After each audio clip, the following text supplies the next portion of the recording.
దేవునికి మహిమ కలుగును గాక. మరి రెండో సంవత్సరం కూడా ఇంత త్వరగా జరుగుతుందని అనుకోలేదు. హల్లెలూయా. ఎందుకంటే మొదటి సంవత్సరమే కండ్లు మూసుకొని తెరిచే వరకే అదొక 1 year వచ్చేసింది. మరలా తెరిచి చూసారా రెండో సంవత్సరం వచ్చింది. అమ్మగారు మరి కొద్ది మాటలు అయ్యగారి గురించి చెప్దామనుకున్నాం, అందులో ఆమె చెప్పేసింది. ఎందుకంటే మరి బ్రదర్ ఎప్పుడు కూడా నవ్వుతూనే ఉంటాడు. అవునంటారా కాదంటారా? అంటే ఆయన నవ్వును చూస్తేనే మనలో ఉన్న కొన్ని బాధలన్నీ కూడా తొలగిపోతాయి. సిస్టర్ పలకరింపు కూడా అదే విధంగా ఉంటుంది, ఇద్దరు కూడా. హల్లెలూయా. చూడండి, రెండో సంవత్సరం కూడా జరుపుకోవడానికి దేవుడు తన కృపను అనుగ్రహించినటువంటి దేవునికి నిండా వందనాలు చెల్లిస్తున్నాను. అదేవిధంగా సిస్టర్ మరి బ్రదర్ కూడా మరి కంగ్రాచ్యులేషన్స్ బ్రదర్. ఇంత త్వరగా దేవుని యొక్క కృపలో రెండో సంవత్సరము జరుపుకోవడానికి ఆ దేవాది దేవుడు కృప చూపించినందుకే దేవునికి వందనాలు చెల్లిస్తున్నాను. ప్రార్థన చేసుకుందాం. ఎందుకంటే నేను ఒక్కొక్కసారి అనుకుంటా 2 నిమిషాలు బ్రదర్, 7:25 అవుతుంది. అంటే కొంతమంది పోయిన సంవత్సరం ఉన్నారు, లేరు ఇప్పుడు. కానీ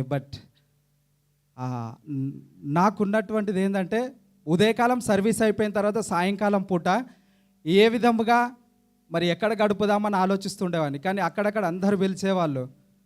అరే ఎంతెంతో దూరం అవుతుండే, రాత్రి 11 o'clock అవుతుండే, 11:30 అవుతుండే.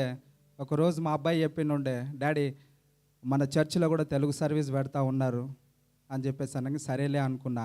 మరలా ఒకసారి బ్రదర్ ఫోన్ చేశాడు, బ్రదర్ మన దాంట్లో కూడా తెలుగు సర్వీస్ జరుగుతుంది బ్రదర్, మీరు రావచ్చు అనగానే దేవునికి స్తోత్రం చెప్పాను. ఎందుకంటే ఎక్కడో వెళ్ళే బదులు దగ్గర ఉంది కదా అని చెప్పేసి.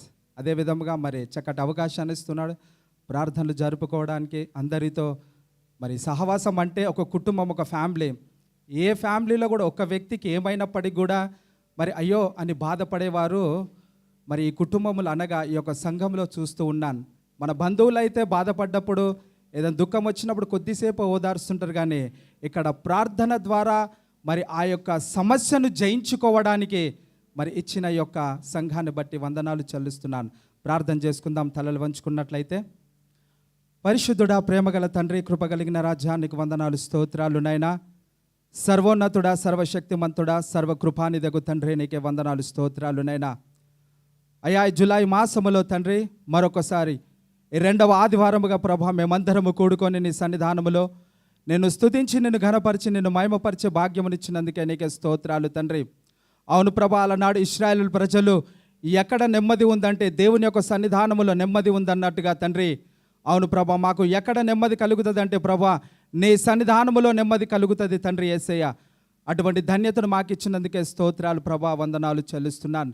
ఇదిగో ప్రభా, 2వ సంవత్సరంలో తండ్రి మమ్మల్ని అడుగుపెట్టినైనా మీరు నడిపిస్తున్న విధానమునకే స్తోత్రాలు వందనాలు చెల్లిస్తున్నాను ప్రభా. అయ్యా ఈ 2 సంవత్సరములో నీ కృప చేత, అయ్యా నీ కనికరము చేత, నీ జాలి చేత ప్రభా మమ్మలందరినీ కాచి కాపాడి తండ్రి ఈ యొక్క 2వ వార్షికోత్సవం జరుపుకొనుటకు ప్రభా నీవిచ్చిన ఆ కృప కొరకై మీకే కృతజ్ఞతాస్తుతులు చెల్లిస్తున్నాను తండ్రి. అవును తండ్రి, ఇంతవరకు తండ్రి మా జీవితాలలో నువ్వు చేసిన ప్రతి మేలుల కొరకై మీకే కృతజ్ఞతాస్తుతులు చెల్లిస్తున్నాము తండ్రి. తరతరములకు మాకు నివాస స్థలము నీవే ప్రభా.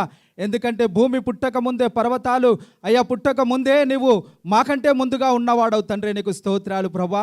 మమ్మల్ని ఏర్పరచుకొని తండ్రి అయ్యా నీ సన్నిధానానికి నడిపించుకొని నీ వాక్యమును నీ మాటలను విని ప్రభా ఆ మాటల చేత మమ్మలను బలపరుచుకొని తండ్రి ఈ లోకములో జీవించడానికి ఇచ్చిన తగిన జ్ఞానమును బట్టి, తగిన శక్తిని బట్టి మీకే వందనాలు స్తోత్రాలు ప్రభా. వచ్చిన ప్రతి బిడ్డను అయ్యా మీరు దీవించండి, ఆశీర్వదించండి ప్రభా. అయ్యా తోడుగా ఉండండి, సహాయము చేయండి ప్రభా. అయ్యా ఎవరైతే కానుకలు వేశారో ప్రభా వారిని తండ్రి 30 అంతలు 60 అంతలు కాదు కానీ ప్రభా 100 అంతలుగా ఫలింపచేయమని ప్రార్థిస్తున్నాను తండ్రి. నీకు వందనాలు నైనా. నీ దాసుడు నీ పక్షమున నిలబడి వాక్యమును విత్తుచుండగా తండ్రి అయ్యా మా శరీరాలకు కాదు కానీ ప్రభా మా ఆత్మలకు ప్రభా నీ మాటలను అందించి అయ్యా మమ్మల్ని బలపరుచుకొని అయ్యా నీ జీవ మార్గములో నడుచుటకు ప్రభా నీవే మాకు వెలుగుగా ఉండి తోడుగా ఉండి సహాయము చేయమని ప్రార్థిస్తున్నాను. అయ్యా నీ దాసుని అభిషేకించిన ఆయన వస్తున్నటువంటి ప్రతి మాట చేత కూడా ప్రభా అయ్యా తండ్రి నీవే అయ్యా 2 అంచెల ఖడ్గం ఏ విధముగా అయితే అన్ని దుష్ట శక్తులను అయ్యా నరికి వేస్తాయో ప్రభా మాలో ఉన్నటువంటి ప్రతిదినైనా నీ వాక్యము చేత మమ్మలను కడుక్కొనుటకు ప్రభా మీరే సహాయము చేసి మహిమ పొందమని ప్రభు యేసుక్రీస్తు నామములో